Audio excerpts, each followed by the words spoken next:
Every time you go to the grocery store, get a case of water. Every single time.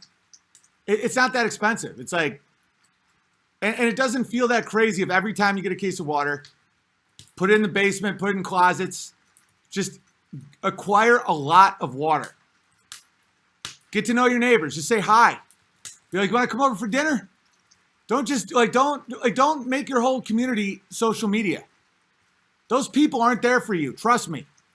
A lot of them are just like when the electricity goes down, this isn't a real community. It's like, it's real, but it's also like, you know, it requires energy. This is for emergency stuff, right?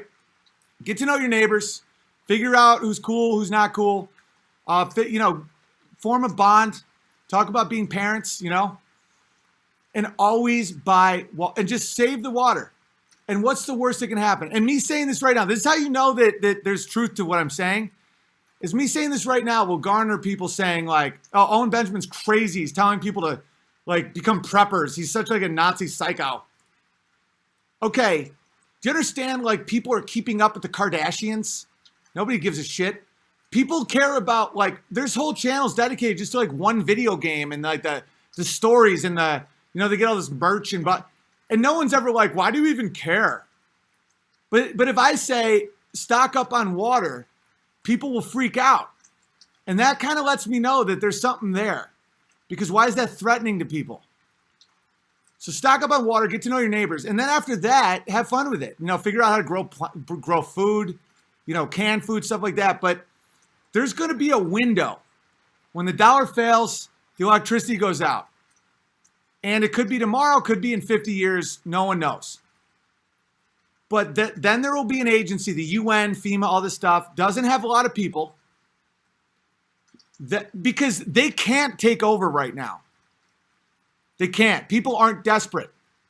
No one's going to give up their sovereignty, their children.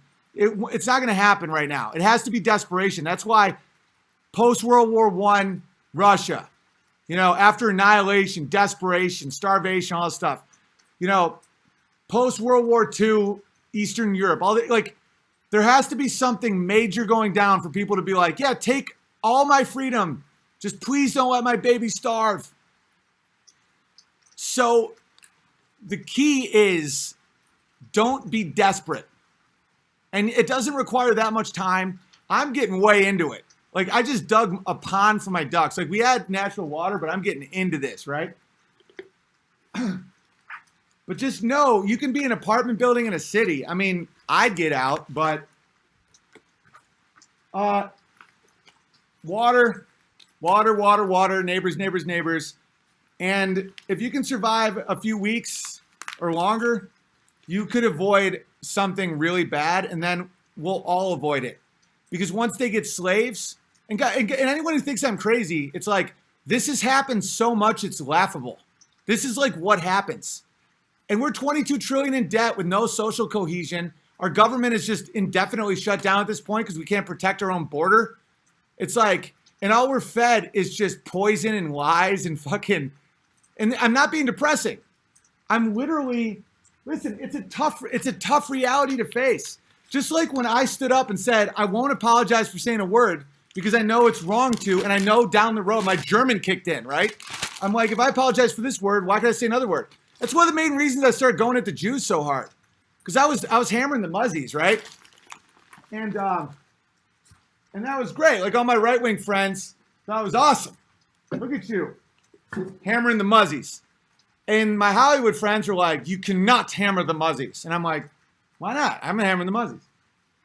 And then I started poking around on the Jews. And my right-wing friends were like, you sound anti-Semitic. And I'm like, so what are these Jews up to?